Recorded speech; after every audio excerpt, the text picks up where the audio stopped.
Bismillahirrahmanirrahim. Assalamualaikum warahmatullahi wabarakatuh. Halo teman-teman semua, bagaimana kabarnya hari ini? Semoga selalu dalam keadaan sehat dan tetap dalam lindungan Allah Subhanahu wa Ta'ala ya. Perkenalkan, nama saya Irma Rosdiani. Sebelum kita memulai kegiatan belajar pada pagi hari ini, marilah kita buka dengan bacaan basmalah. Bismillahirrahmanirrahim.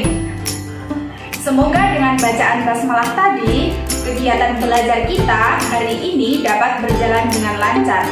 Amin amin ya rabbal alamin. Apa yang akan kita pelajari pada hari ini? Ya, hari ini kita akan belajar fikih sesuai dengan kompetensi dasarnya berikut ini. Sekarang saya akan bertanya, pernahkah kalian melihat kegiatan ini? Ya, benar, kegiatan ini merupakan kegiatan atau pelaksanaan zakat. Jadi, sejumlah harta yang diambil dari harta tertentu untuk diberikan kepada golongan tertentu disebut dengan zakat. Sedangkan zakat sendiri terdapat dua macam. Yang pertama yaitu zakat fitrah. Yang kedua yaitu zakat mal.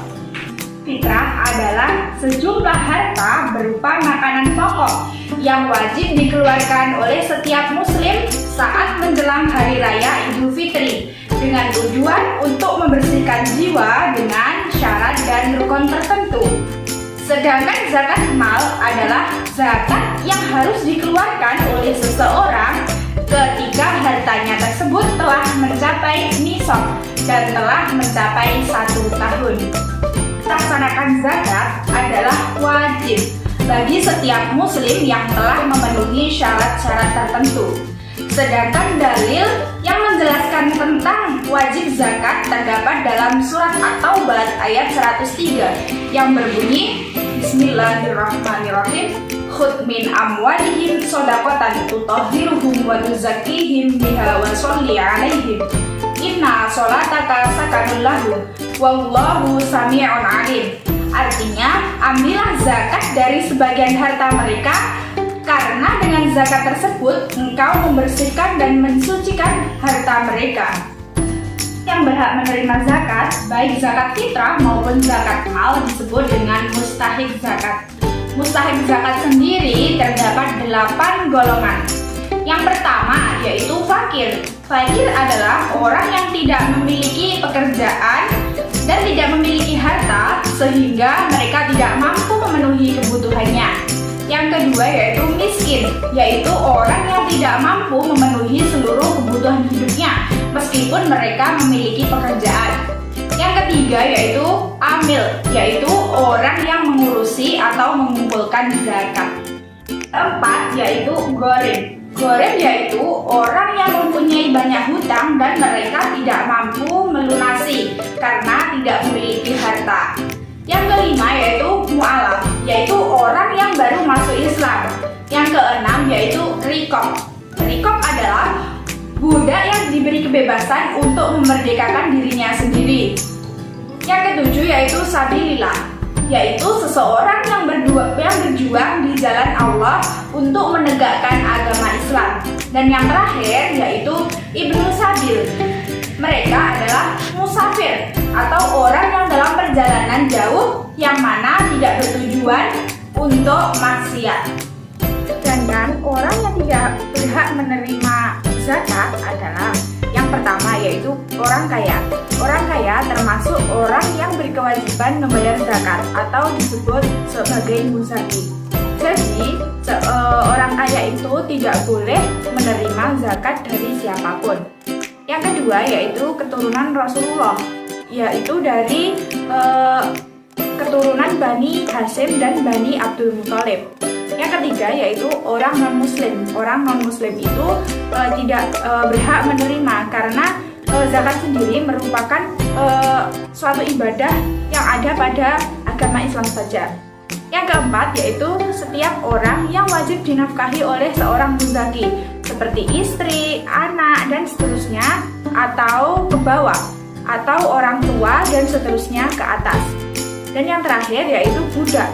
Budak di sini tidak boleh menerima zakat karena zakat yang diterima pada akhirnya harus diserahkan kepada tuannya, terkecuali budak mukotob, karena budak mukotob merupakan budak yang sedang berupaya membebaskan dirinya. Karena hikmah berzakat adalah yang pertama, menjadi salah satu solusi untuk meningkatkan ekonomi umat. Yang kedua yaitu zakat dapat membersihkan harta dan jiwa seorang muzaki. Yang ketiga yaitu menumbuhkan rasa syukur kepada Allah Subhanahu wa Ta'ala. Dan yang terakhir yaitu sebagai sarana untuk mendekatkan diri kepada Allah. Nah, sekarang marilah kita ulas secara rinci terkait ketentuan zakat fitrah. Yang pertama berkaitan dengan rukun zakat fitrah. Rukun zakat fitrah yang pertama yaitu niat. Jadi niat itu untuk menunaikan zakat fitrah dengan ikhlas semata-mata karena Allah Subhanahu wa Ta'ala. Yang kedua, ada pemberi zakat fitrah atau biasa disebut dengan muzaki. Yang ketiga yaitu ada penerima zakat fitrah atau yang biasa disebut sebagai mustahik, di mana ada 8 golongan. Dan yang terakhir yaitu ada barang atau makanan pokok yang dizakatkan. Yang kedua yaitu syarat wajib zakat. Syarat wajib zakat yang pertama adalah Islam. Yang kedua yaitu orang tersebut berjumpa dengan Ramadan dan ada pada waktu terbenam matahari pada malam hari raya Idul Fitri. Yang ketiga yaitu mempunyai kelebihan harta, baik itu makanan untuk dirinya maupun untuk keluarganya. Dan yang terakhir yaitu berupa makanan pokok penduduk setempat. Adapun waktu membayar zakat fitrah yaitu yang pertama, ada waktu yang diperbolehkan yaitu sejak awal bulan Ramadan sampai akhir bulan Ramadan. Yang kedua yaitu waktu wajib, yaitu ketika seseorang menjumpai Ramadan walaupun sesaat dan dalam sebagian bulan Syawal saja. Yang ketiga yaitu waktu yang dianjurkan, yaitu setelah sholat subuh sebelum pelaksanaan sholat Idul Fitri. Yang keempat yaitu waktu makruh, yaitu setelah menunaikan zakat setelah sholat Idul Fitri. Dan yang terakhir yaitu waktu yang haram, yaitu membayar zakat fitrah setelah sholat hari raya Idul Fitri. Adapun ukuran zakat fitrah yang wajib dibayarkan yaitu karena kita semua itu tinggal di Indonesia, jadi makanan pokoknya yaitu berupa beras, maka kita membayar zakatnya adalah dengan beras. Sehingga menurut para ulama zakat fitrah itu dikeluarkan dengan kadar ukuran 1 sok, yaitu sekitar 3,5 liter atau setara dengan 2,5 kilogram beras. Adapun ketentuan zakat mal adalah sebagai berikut. Yang pertama yaitu syarat wajib zakat mal, yaitu muslim, balik, berakal sehat, merdeka. Harta yang dimiliki merupakan jenis harta yang wajib dizakati, seperti emas, perak, uang, ataupun yang lainnya. Kemudian sudah mencapai nisab. Kemudian mencapai haul atau setahun, kecuali zakat hasil pertanian. Dan yang terakhir yaitu harta tersebut merupakan kelebihan dari kebutuhan pokok. Macam-macam harta yang wajib dizakati. Yang pertama yaitu emas dan perak. Emas nisabnya yaitu 94 gram, kadar zakatnya yaitu 2,5%.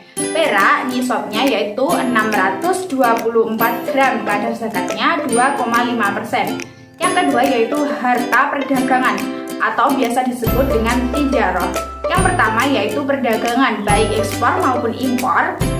Nisabnya yaitu 94 gram emas dengan kadar zakatnya 2,5%. Yang kedua yaitu industri baja, tekstil, keramik ataupun granit. Nisabnya 94 gram emas dengan kadar zakatnya 2,5%. Yang ketiga yaitu industri pariwisata. Nisabnya yaitu 94 gram emas dengan kadar zakatnya 2,5%.